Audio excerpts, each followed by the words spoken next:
I'm Lucas Derks, I'm a psychologist, and I work already, you could say, about 20 years with something that in fact is a new paradigm in psychology, and it's called mental space psychology.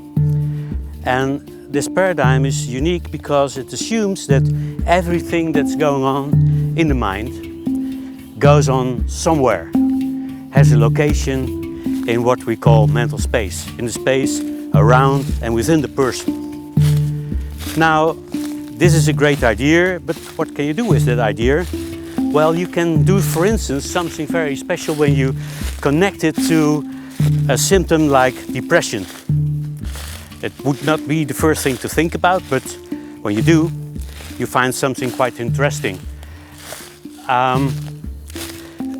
When people who work in psychiatry talk about depression, they usually talk about it as if it's something, a condition that goes on for some time, is quite stable like condition, and they see it more as a biological phenomenon, something with the hormones or something with the neurotransmitters, a destabilization, and they never would ask a client, where is your depression?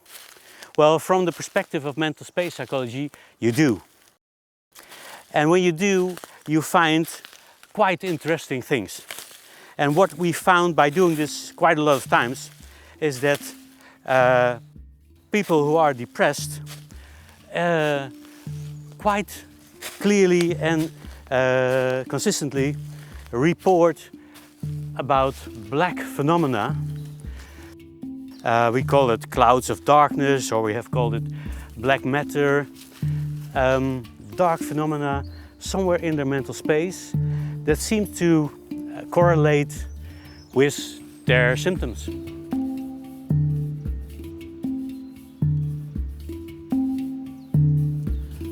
I work with a method that is called depression in awareness space, DAS. And when you want to use this method, you need to have the right assumptions as a therapist. And these assumptions are not the same as most people are used to use. And I'll explain that a little bit. The first thing is that depression, mood disorders, make you think of something that is a stable background problem, something that maybe has to do with a disbalance in hormones, that's always there. And you wouldn't think that easy of a specific cause.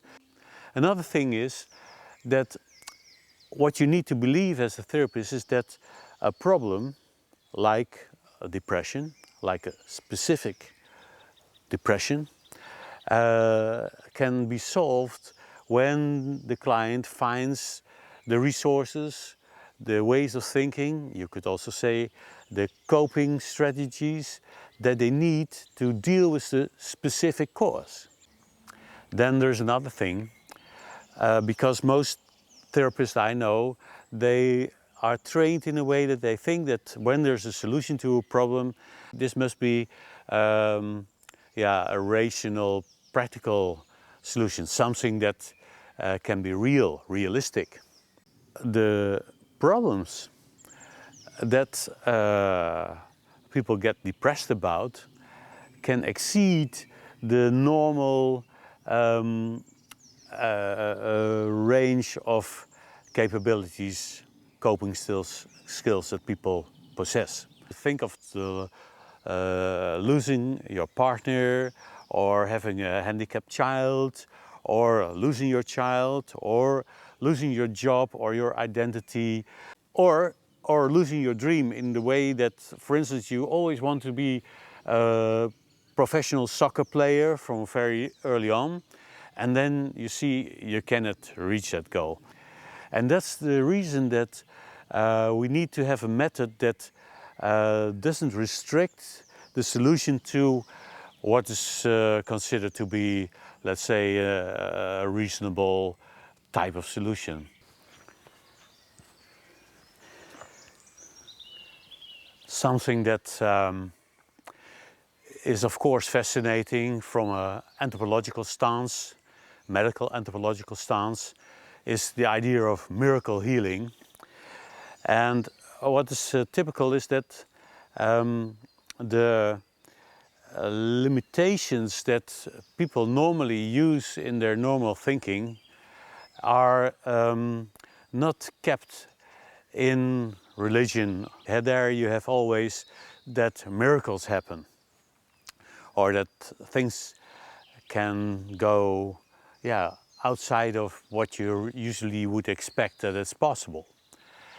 In the work with depression, you often need, yeah, fantasize things that are not so realistic, but that fulfill their needs. So for instance, when a person needs the perspective on life from, yeah, from somewhere, from eternity and from a huge distance, so let's say from the perspective of an archangel or so. And an archangel will probably be capable of doing some things that normal people cannot do, and have thoughts about the world and what's happening in the world that normal people don't. And that makes such an entity usable to identify with, to acquire these supernatural and superhuman capabilities. Well, in working with depression, often the client needs superhuman capabilities to solve an issue that's in fact unsolvable with normal thinking. And often they gave up about it and they don't believe that normal humans can do it. So that's why you often see that in the work with depression in mental space, that the client is finding resources and finding models to identify with that are more or less superhuman. Who do you think in the universe or in creation would have these capabilities? Would it be a spirit or a god or some other entity? And then with the help of this image, they can identify to be that angel, or they can see themselves being similar and do the same thing, and then step into that, and in that way start to own this capability, start to experience it from the inside.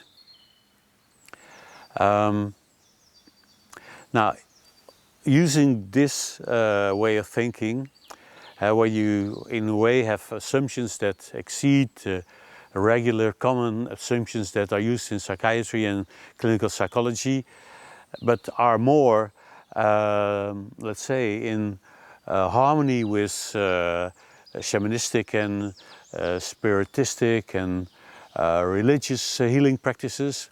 But for that you need to believe that something like this can work.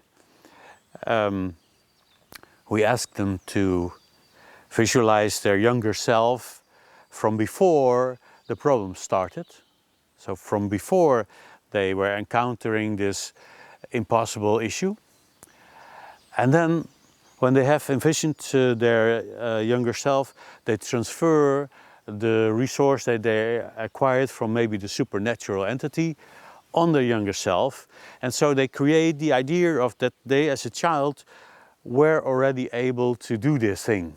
It's the best to first let them see how the child would have been growing up when it was capable of this. And when that looks good, they can step into the younger self, become the younger self. Maybe they become 3 years old again in their mind, and then sense how it is to already have this capability in their possession, and then grow up anew and apply it throughout their life.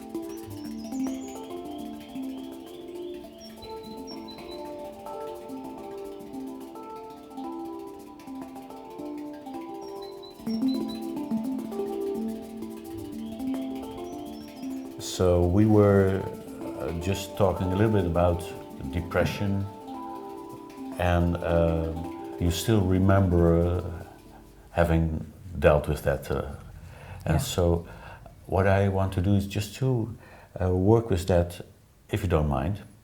And for that, I ask you to re-access the sad feeling that belonged to that. So if that's possible, and it doesn't need to be very long, but just for a moment. Yeah, got it. You got it. Okay, then stay with that for a moment, and then point out to me where you sense zones of darkness. It's in here, Yeah. pretty deep, near my spine. Yeah. There's a big ball of fuzz down here. Yeah, and that's the feeling. Yeah. And so, and when you look around in the area around you, are there maybe areas that have some darkness in them, or like clouds? Doesn't need to be so clear. It's pretty much everything above eye level is blocked. So, when I go to point at it, so where would it be? So It starts a little bit further. Yeah, there it starts, and everything above that is just. And would you say that it's dark, or is it just blocked? You don't doesn't need to be dark, but It's kind of transparent dark, like a dark sky in the night. okay, good. Then look at that. Yeah. Then imagine that the sun comes up behind you, and so that's just an imagination. You know, in the morning the sun comes up and shines on this area.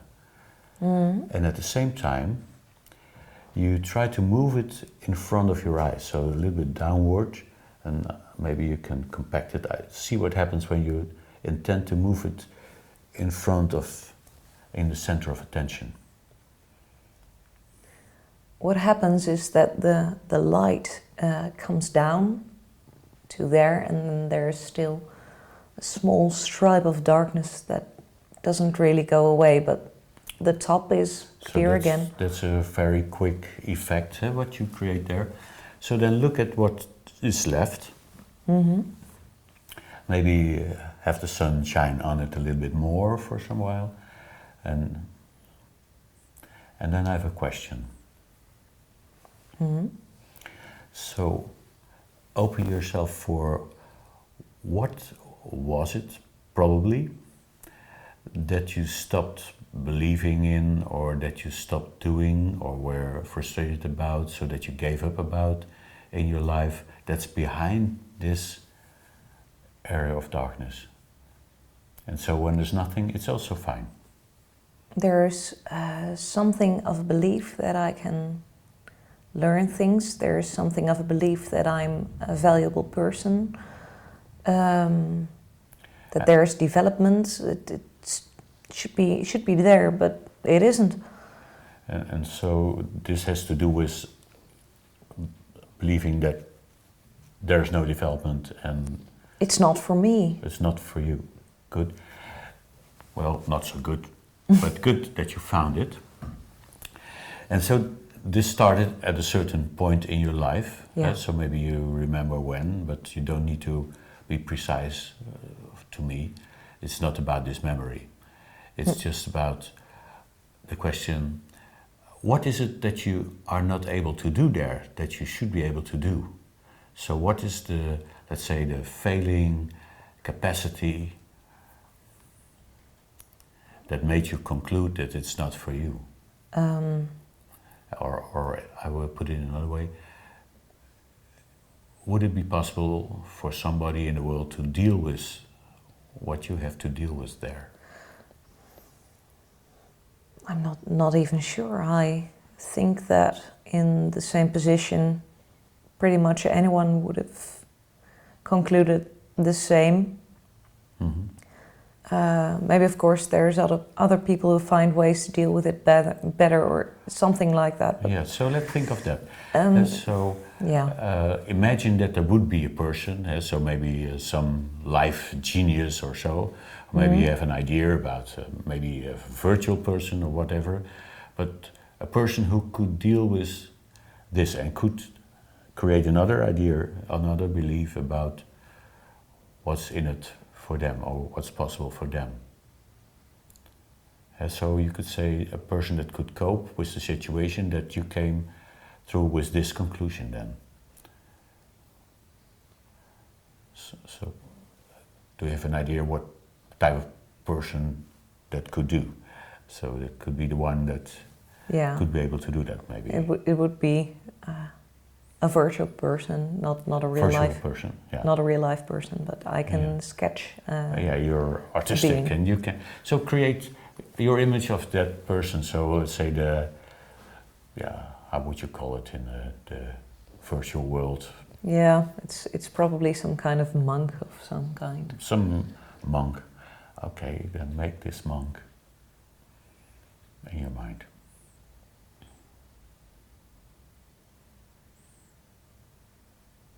Yeah. Now, what do you think this monk can that you couldn't?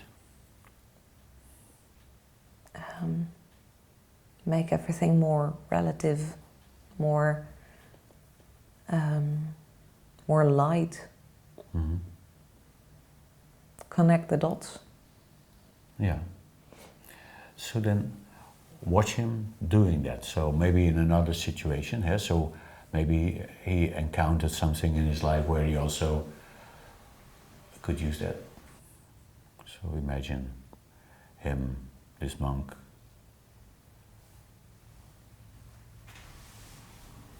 It's really weird to see him in German class, but yeah. In German class? German class. Yeah, well, it can happen.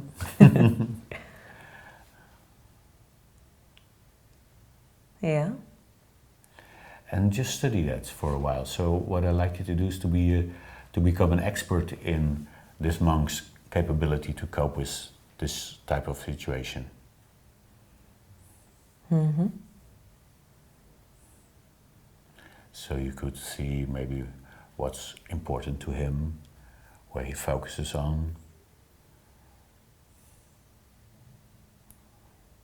how he feels when he's doing this, and maybe his beliefs that he uses, his philosophy.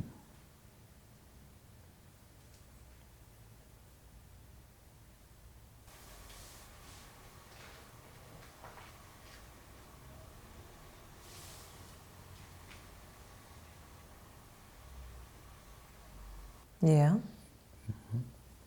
So and now, it's interesting, now you, in a way, know what the solution could have been to that situation. Mm-hmm.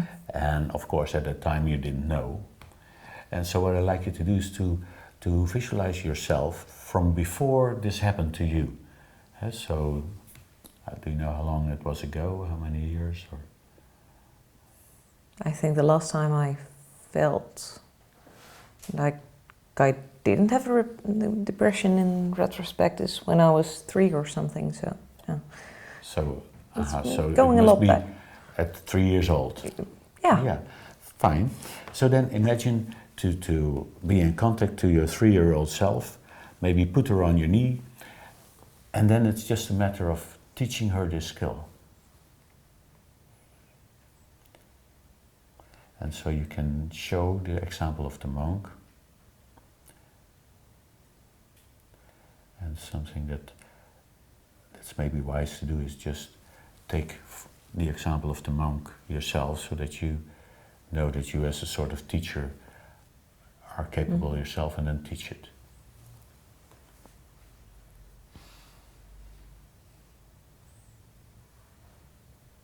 Yeah, I think she gets it. Yeah. So you can do a little bit overtraining, and so make sure that she really becomes good at that.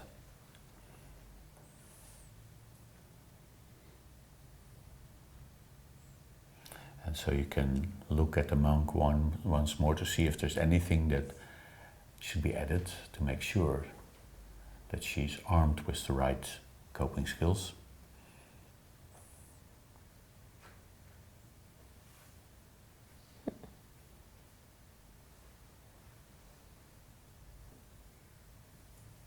Yeah. Now, when you're sure, you can just send her back in time and just watch her use this.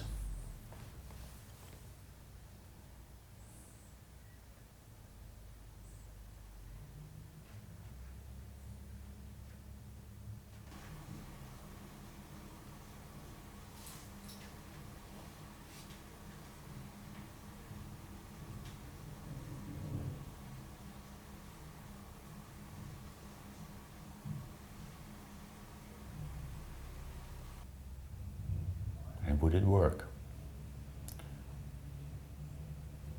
To a certain extent, yes. Yeah. A lot, of course, the situations aren't fun now. It's still incredibly difficult, complex, and too big for one person, but yeah, she gets back on her feet really quickly now. Mm-hmm.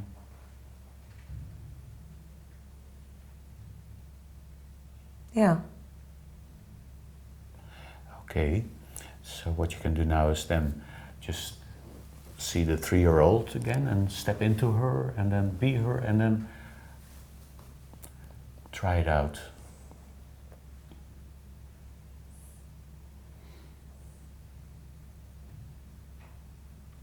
And so go through your life from 3 up to the present and use this skill and just see what it brings.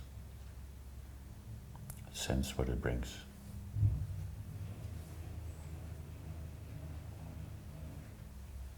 Would have made totally different choices. Mm-hmm.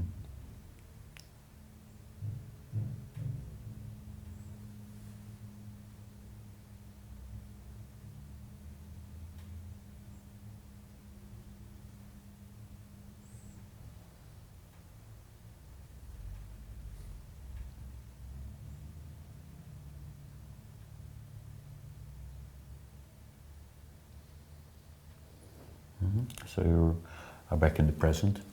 Well, I will not say that this is the definitive healing for a depression, but it could be. So it could have been, and it could have been done in this way.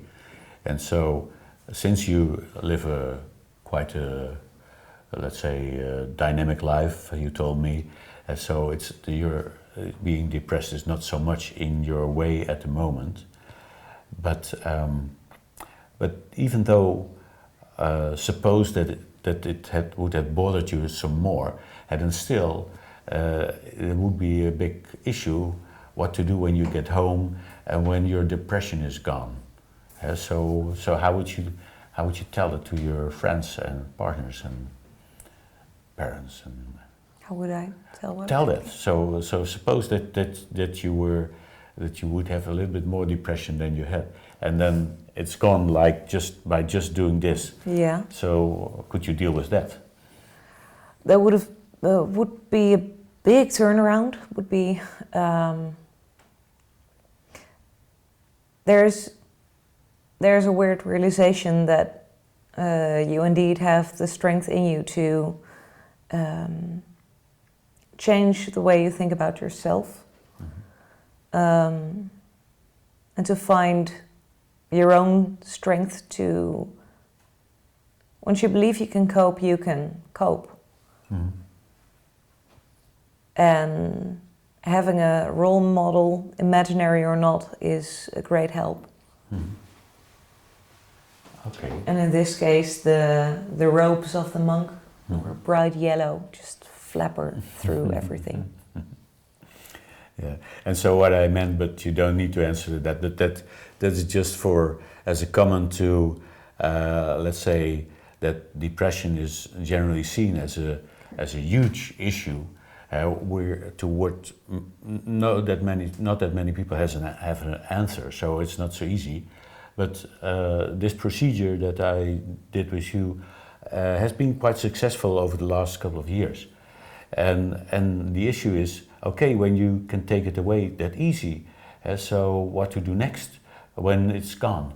So you can jump for joy, but quite often it's been such a part of your life that even that dealing with that it's gone is maybe harder than the cure. Yeah. Yeah, I do feel like it's like a lampshade over your head, and then you can finally see everything, and it's big and it's scary. So maybe the moments where formerly you would like be depressed, get into bed, just exchange that for something as simple as brewing yourself a cup of tea. Get another procedure to deal with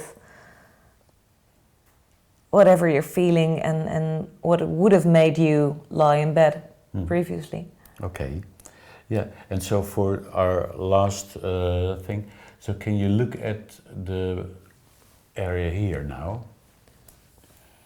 Is there any difference? It's a lot brighter. There's still a bit of band with 2 dense dark spots there and there, but the sky is a lot more open, and it's like I can, if I grab a ladder, I can climb into it. Yeah. And the feeling, so can you find it back? So just it's like only the encasing is left, so it could be filled again, but I can choose whether I fill it with depression or with something else. So it's pretty much there like an empty soup can or something. okay. Well, thank you very much. Thank you.